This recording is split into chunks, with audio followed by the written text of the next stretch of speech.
Il y a quelques années maintenant déjà, Dieu m'avait envoyé en mission d'évangélisation aux États-Unis et durant le premier vol, je crois, alors que nous ne nous y attendions pas du tout, on nous a précisé que le vol était dérouté vers une destination qui n'était pas nécessairement celle prévue à la base. Nous nous sommes donc retrouvés dans une première escale qui n'était pas celle qui était prévue, et donc à prendre un autre avion qui n'était pas celui qui était prévu. Et me retrouvant dans cet avion, j'ai aperçu quelqu'un que je connaissais et j'ai tenu à lui rendre témoignage de la gloire de Dieu dans ma vie, de comment Dieu m'avait sauvé la vie. Et c'est vrai que je l'ai invité à venir s'asseoir près de moi, et peu de temps après qu'il se soit assis près de moi et que j'ai commencé à discuter avec lui, une autre dame est venue s'asseoir à sa droite. Donc il se retrouvait assis entre nous deux. Et quand j'ai eu fini de lui témoigner de comment Dieu m'avait sauvé la vie glorieusement, et là encore je dis toute la gloire lui revient, la dame à son tour, qui a été émue par mon témoignage, s'est mise à faire le sien, chose à laquelle nous ne nous attendions, enfin pas du tout, ni lui ni moi. Et je rends grâce et gloire à Dieu parce que nous aussi, son témoignage nous a beaucoup touchés et a tellement touché cet homme et ami de ma famille que j'ai rencontré ce jour-là dans l'avion, qu'à son tour, il a accepté le Seigneur Jésus. Il a fait cette petite prière avec nous de lui dire: oui, Seigneur Jésus, je te dis oui, je t'accepte comme mon sauveur personnel, le seul maître et roi de ma vie. Je remets toute ma vie entre tes mains et te demande pardon je te donne ma vie et te demande pardon pour tous les péchés que j'ai commis tout au long de ma vie.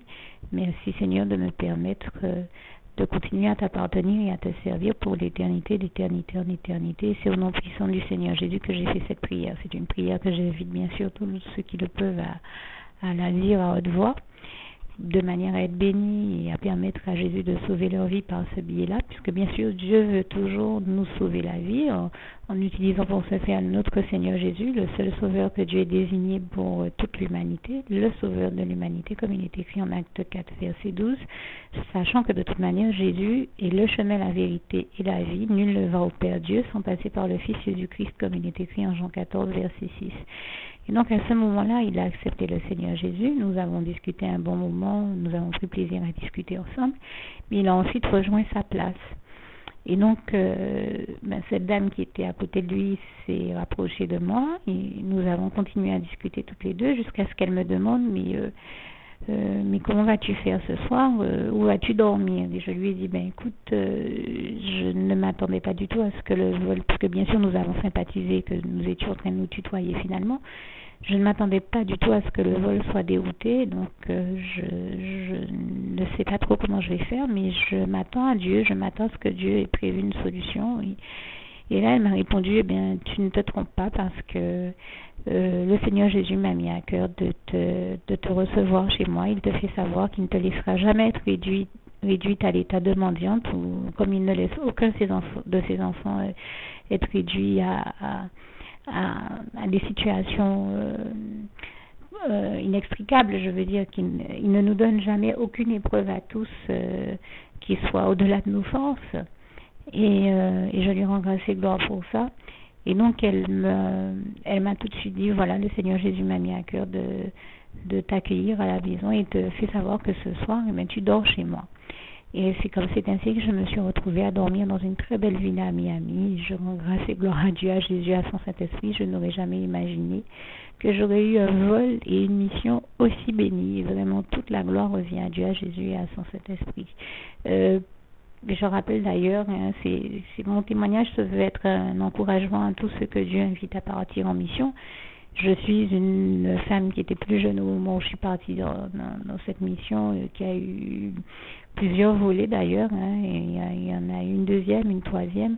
Et ce que je veux dire, c'est que c'était une époque qui était quand même un peu délicate, avec tout ce dont on entendait parler à l'actualité, qu'il n'était pas évident pour une jeune femme de quitter la Guadeloupe pour partir seule jusqu'aux États-Unis. Mais je rends grâce et gloire à Dieu qui m'a donné la force et fait fortifier, notamment avec des passages tels que celui de Deutéronome 31, verset 8, qui dit, fait que je vous invite à les lire, qui dit l'Éternel ton Dieu marchera lui-même devant toi, il sera lui-même avec toi, il ne te délaissera point, il ne t'abandonnera point, ne crains point, il ne t'effraie point.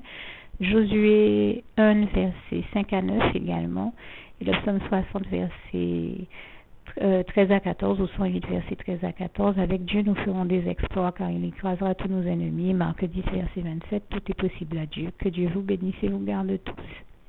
Et bon courage et persévérez tout ce que Dieu envoie en mission. Faites-lui confiance, il pourvoira toujours à vos besoins et vous protégera de tout ce dont vous aurez besoin. C'est un bonheur de servir Dieu et de partir en mission pour lui.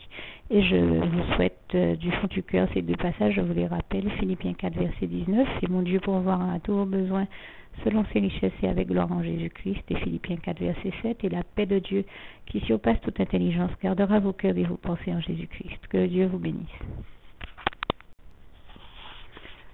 Alors, je tiens également à rajouter quelques précisions par rapport au témoignage que je donnais concernant ce vol que j'avais pris en direction des États-Unis normalement à la base, mais qui a été dérouté vers Haïti, où le Seigneur a permis j'ai pu comprendre par la suite que si Dieu avait permis que je vive cette expérience, c'était juste parce qu'il souhaitait sauver quelques âmes, notamment celles des personnes que j'ai pu rencontrer et certainement que d'autres ont rencontré là-bas. C'est une très grande preuve d'amour de Dieu et du cœur de Dieu, c'est-à-dire que ça démontre que Dieu a à cœur la situation des Antilles, de la Guadeloupe, je le sais pour être guadeloupéenne parce que je le vis, mais aussi d'Haïti et de tout ce qui s'est passé en Haïti. Et ça démontre que Dieu a voulu sauver le maximum d'âmes en Haïti et toute la gloire revient à Dieu, à Jésus, à son Saint-Esprit. Et j'étais très heureuse et très honorée que Dieu m'ait envoyé là-bas pour rappeler ces personnes dont il voulait sauver la vie et les âmes, juste quelques heures avant le tremblement de terre. Et quand j'y réfléchis après coup, je trouve que c'est une chose merveilleuse que Dieu a produite dans ma vie, qu'il m'ait fait l'honneur de vivre. Parce que sur l'instant, je me suis dit, si je devais choisir une direction, je n'aurais jamais choisi Haïti. Pourquoi est-ce que Dieu permet que je me retrouve là?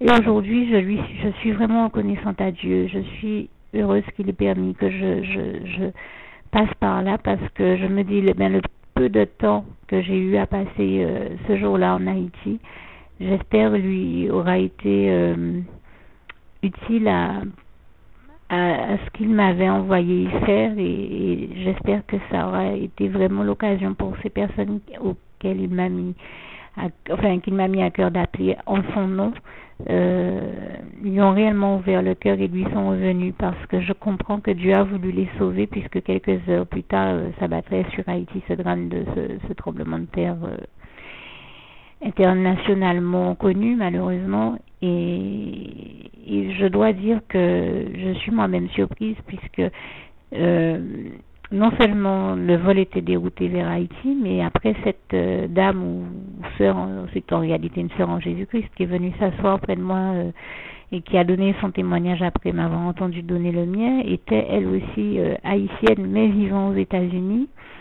Cette sœur qui m'a même invité à rester dormir chez elle par la suite, et elle aussi avait un très grand ministère. Dieu l'avait envoyé là-bas donner des cadeaux à des enfants pour en guise et en preuve de son amour, et toute la gloire lui revient. Et donc ça prouve que Dieu était en train de mener une réelle action là-bas pour sauver le maximum d'âmes, protéger le maximum d'âmes, consoler le maximum d'âmes par le biais de son Saint-Esprit, et toute la gloire lui revient. Et encore plus fort, quand je suis arrivée au foyer de femmes chrétiennes où Dieu qui reliait à l'église où Dieu m'envoyait aux États-Unis, la première personne qui est venue m'ouvrir la porte est une femme qui n'était pas là la fois précédente quand j'étais en visite dans ce foyer. Et elle était haïtienne, cette femme qui m'a ouvert la porte. Et comme nous nous voyions, les autres femmes du foyer me connaissaient, mais comme nous étions en train de nous voir pour la première fois, elle et moi, nous avons sympathisé, bien discuté, et puis à un moment où nous ne nous attendions pas du tout à ça, nous apprenions par le journal télévisé qui passait sous nos yeux à la télé que malheureusement, il venait d'y avoir un tremblement de terre en Haïti. Et vous imaginez imaginez quelle émotion elle a dû avoir, elle qui est haïtienne et qui avait laissé son enfant là-bas. Et je rends grâce et gloire à Dieu parce que j'ai vraiment vu la gloire de Dieu dans cette situation et dans son histoire, dans la mesure où en réalité cette jeune femme dont je faisais la connaissance ce jour-là au foyer est la fille d'une personne qui joue un rôle très important dans l'église de Christ en Haïti et j'ai vu comment à ce moment-là Dieu fait tout pour préserver ses promesses et son alliance avec ses élus et les enfants de ses élus et même sur plusieurs générations et de génération en génération et pour préserver aussi sa bénédiction et son amour. Il fait tout pour leur montrer son amour et préserver sa bénédiction sur eux. Je lui rends grâce et gloire puisque étant la fille de cette élue de Dieu, Dieu a souhaité bénir cette jeune femme et bien sûr sa mère. La grand-mère de cette petite fille est restée dans le tremblement de terre et justement elle a eu tellement peur que sa fille meure dans les décombres de ce tremblement de terre qu'elle m'a demandé de prier avec elle, de prier le Seigneur Jésus avec elle. Nous avons évoqué Jésus et Jésus seul, donc toute la gloire revient à Jésus pour ce qui s'est passé par la suite, dans la mesure où, bien sûr, elle a demandé au Seigneur Jésus dans sa prière de sauver la vie de sa mère, mais aussi de sa fille. Et de tous ses proches, mais on va parler particulièrement de sa fille parce que c'est d'elle dont j'ai eu des nouvelles. Et en fait, elle a demandé au Seigneur Jésus de sauver la vie de sa fille et surtout de permettre que sa fille soit rapatriée vers les États-Unis. J'emploie le terme rapatriée, bien sûr. Vous comprendrez que c'est le mot qui me vient en tête. Il y a des mots plus appropriés, mais en tout cas réacheminer vers les États-Unis de manière à ce que cet enfant, elle a eu peur qu'en fait son enfant soit resté coincé dans les décombres et il s'agissait de faire des recherches, de la retrouver de manière à ce qu'elle ait la vie sauve et une fois qu'elle était retrouvée qu'on la renvoie aux États-Unis. Et c'est vrai que je suis restée un certain temps là-bas, mais je rends grâce et gloire à Dieu, à Jésus, à son Saint-Esprit. Vraiment, toute la gloire revient à Dieu. Et aussi à Jésus qui a sauvé la vie de cette petite fille. Et j'en fais pour preuve que le soir de mon départ pour l'aéroport afin de retourner en Guadeloupe, eh bien, j'apprenais que alors que moi je partais à l'aéroport, on venait d'appeler cette jeune femme qui a prié avec moi, donc la maman de la petite fille, pour qu'elle vienne récupérer son enfant à l'aéroport. Parce que non seulement Jésus lui avait sauvé la vie, mais bien sûr, Jésus a permis qu'elle soit réacheminée vers les États-Unis. Vraiment, j'ai trouvé ça extraordinaire.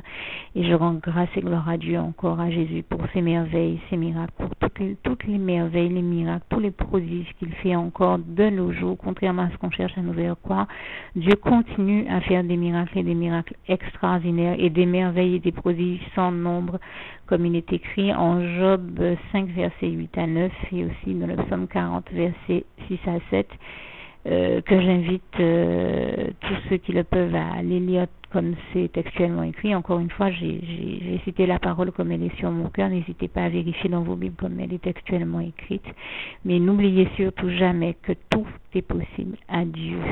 Et toute la gloire revient à Dieu, à Jésus et à son Saint-Esprit. Merci Seigneur encore pour de telles expériences aussi merveilleuses et de tels miracles, de telles choses extraordinairement glorieuses que tu fais et que tu produis dans nos vies. Merci éternel mon Dieu Jésus d'amour, je t'aime.